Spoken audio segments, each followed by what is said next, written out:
suveranul universului.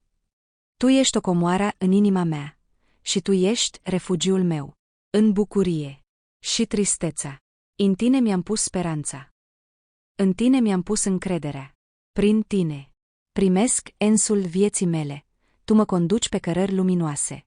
Cunoștința despre tine îmi dezvăluie un alt adevăr. O ordine nouă, un început nou. Prezența ta în viața mea îmi dă adevărata încredere în acest moment. Tu mi-ai dat oameni ca daruri pentru dezvoltarea mea. Mi-ai dat natura pentru a-mi bucura ochii cu frumusețe și abundență.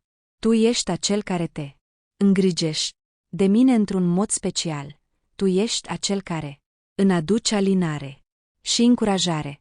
Tu mă păzești de pericol chiar și când atunci nu mi mai amintesc de tine. Tu te l-aș găsit mereu când am nevoie de iubirea ta și mângâierea. Văd frumusețea și măreția ta prin orice ființă vie. Tu ești acel care dăruiește înțelepciune. Tu ești îndelung răbdător atunci când greșesc. Îți mulțumesc pentru forța ta activă ca ajutor. Îți mulțumesc pentru sănătate, putere și energie.